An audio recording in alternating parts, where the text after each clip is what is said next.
इस वीडियो में हम क्लास 12th हिस्ट्री कक्षा 12वीं इतिहास का मोस्ट इम्पॉर्टेंट क्वेश्चंस देखेंगे। ये हमारा चैप्टर 8, इसके पहले 7 चैप्टर्स की जितने भी थे हिस्ट्री के उन सभी की वीडियो ऑलरेडी अपलोड की जा चुकी है। आप प्लेलिस्ट में जाकर देख सकते हैं और इसमें हम 80 से 90% जो आपका चैप्टर है वो पूरा कवर अप हो जाएगा केवल इन 10 क्वेश्चंस में। कुछ 2 मार्क्स के हैं, कुछ 5 मार्क्स के हैं और ये प्रीवियस ईयर भी क्वेश्चंस हैं और ये हमारी गारंटी है। तो हमारा चैप्टर का नाम है किसान जमींदार राज्य, किसान जमींदार और राज्य। तो चलिए हम इनके प्रीवियस ईयर क्वेश्चन और मोस्ट इम्पॉर्टेंट क्वेश्चंस देखना शुरू करते हैं।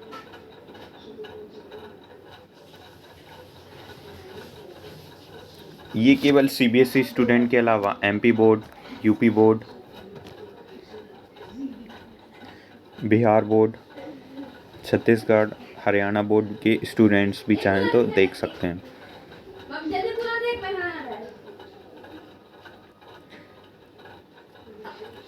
तो हमारा जो 2 मार्क्स के क्वेश्चन से हम स्टार्ट करते हैं। अति संक्षिप्त प्रश्न 2 अंक से। तो 16वीं सदी में राज्य अफसरों द्वारा किए जाने वाले विभिन्न कार्यों का वर्णन करना। तो जो राज्य के अफसर वो कौन कौन से कार्य करते थे? भू राजस्व वसूल करना, भूमि का नाप करना, रिकॉर्ड रखना आदि। आइन ए अकबरी का लेखक कौन है? तो वो है अबुल फजल, अकबर के दरबारी लेखक थे।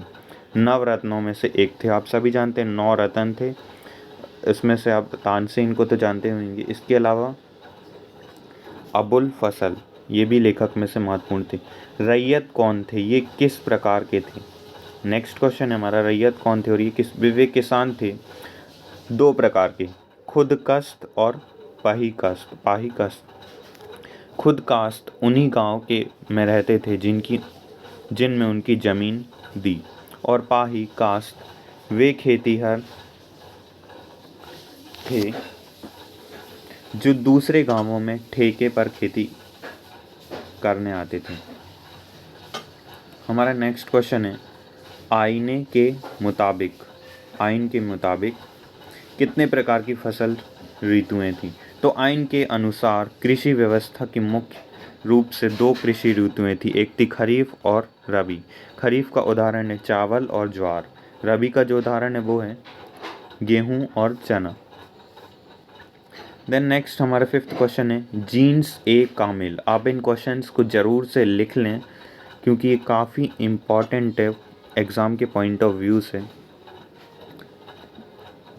और ये आने की बहुत ज़्यादा संभावना, क्योंकि ये ऑलरेडी एग्ज़ाम में आ चुके हैं और मोस्ट इम्पॉर्टेंट भी हैं जिनकी आने की बहुत ज़्यादा संभावना है। जैसे कि हम जब हिंदी की आपके मोस्ट इम्पॉर्टेंट क्वेश्चन दे रहे थे उसमें हमने ऐसे में भी बताया था कि कोरोना वायरस का आ सकता है। हाँ, क्योंकि वो प्रीवियस ईयर में नहीं आया था फिर भी हमने उसे रखा क्योंकि वो एक लंबे समय तक था और इम्पॉर्टेंट था। उसी प्रकार इस सब्जेक्ट में भी हमने जब टीचर से डिस्कस किया तो कुछ ऐसे 1-2 क्वेश्चन थे जो आने की संभावना थी लेकिन वो पहले नहीं आए थे, उन क्वेश्चंस को भी लिया है। तो टोटल क्वेश्चन 10 से 11 हर चैप्टर के हो रहे हैं, वही हम आपको दिखा रहे हैं। जिन ए कामिल से क्या अभिप्राय? तो सर्वोत्तम फसलें जैसे कपास और गन्ना को जिन ए कामिल कहा जाता था।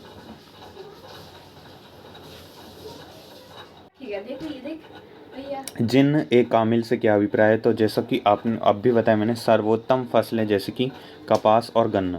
देन हमारा नेक्स्ट क्वेश्चन 5 मार्क्स का है, पंचायत के कार्यों का वर्णन करना। तो उस टाइम जब 600 सदी ईसा पूर्व से 600 सदी BCE से ईसा पूर्व से 600 सदी ईसवी यानी कॉमन एरा के बीच की हमें वर्णन करना है पंचायती व्यवस्था का। तो वो सामुदायिक कार्य जैसे मिट्टी के छोटे छोटे बांध बनाना या नहर खोदना था। खोदना इन लोगों का ये कार्य करवाते थे, ये सब ये खुद नहीं करते थे। इसके अलावा सामाजिक आपदाओं से निपटने के लिए व्यवस्था करना जैसे भवंडर, ग्रामीण समाज के लिए नियम बनाना, जाति की अवहेलना रोकना, सजा देना जैसे जुर्माना लगाना, सामुदायिक निष्कासित करना, ये आइन ए अकबरी काफ़ी इम्पोर्टेंट है इस चैप्टर के लिए, इसलिए आप इनके बारे में ज़रूर थोड़ा बहुत पढ़ लें, इस वीडियो को दोबारा देख लें, क्योंकि इनके चांसेस की आने की बहुत ज़्यादा चांसेस हैं। आइन ए अकबरी, इनके बारे में अभी अभी 3 क्वेश्चंस रिपीट हो चुके हैं, तो आप सोच सकते हैं प्रीवियस ईयर में भी आ चुका है। इसके अलावा इससे रिलेटेड जो इम्पोर्टेंट था वो भी हमने ले लिया है। तो आइन ए अकबरी का वर्णन कीजिए। अकबर के साम्राज्य की झलक दर्शाना। इसके अलावा सैनिक संगठन का वर्णन करना, सरकार के विभागों और प्रांतों के बारे में विस्तार से जानकारी देना। इसके अलावा राजस्व के स्रोत तथा हिसाब करना, खेतीहर समाज का वर्णन करना। इसके अलावा कृषि उत्पादन में महिलाओं की भूमिका का क्या वितरण है। तो महिलाओं कंधे से कंधा मिलाकर खेतों में काम करते थे। बुआई, निराई, कटाई के साथ पकी हुई फसल को दाना निकालना भी करते थे। सूत काटना, बर्तन बनाने के लिए मिट्टी को साफ करना और गूंथना, कपड़ों की कढ़ाई करना जैसे दस्तकारी के काम करना। इसके अलावा उन्हें जो पैदा करना काम, उनका पालन पोषण करना, ये भी उनके कार्यों में सम्मिलित था। बच्चा पैदा करना तथा उनका पालन पोषण करना। प्रतिबंध जैसे, ये पॉइंट लिखा हुआ था इसलिए मैंने लिखा हूँ। प्रतिबंध जैसे पश्चिमी भारत में महिलाओं को हल या कुम्हार का चाक छूने की इजाज़त नहीं थी। बंगाल में पान के बागान में प्रवेश नहीं कर सकती थी। तो आप देख सकते उनके कुछ प्रतिबंध थे महिलाओं पर भी। अब भू राजस्व कैसे निर्धारित किया जाता था उसको हम देखते हैं।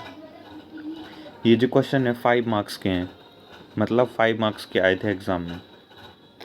तो दीवान पूरे राज्य की वित्तीय व्यवस्था की देखभाल करता था। भू राजस्व के 2 चरण थे, पहला था जमा और दूसरा था हासिल। जमा निर्धारण रकम और हासिल सचमुच वसूली की गई रकम।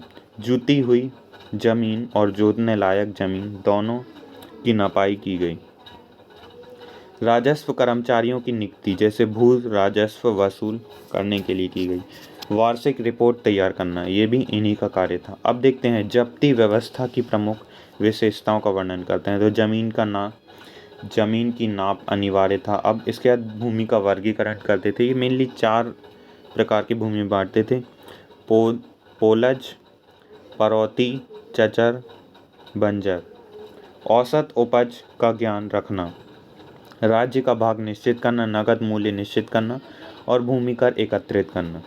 अब ज़मींदार कौन थे और उनके क्या अर्थ थे ये भी आप देख लें, और उनके क्या कार्य थे ये भी हम देखेंगे। यदि इसके पहले कोई भी टाइपिंग मिस्टेक नहीं हो, मैंने 3 बार चेक कर लिया हूँ, फिर भी आप चाहें यदि आपको लगे कि कुछ मिस्टेक हुई है तो आप देख सकते हैं। ये जो 2 मार्क्स का है यहाँ पे ज़मींदार कौन थे ये पूछा गया। इसके बाद 8 मार्क्स में उनके कार्य पूछा गया, तो मैंने उसको ये पॉइंट्स दे दिए, आपको इनको एक्सप्लेन करना है।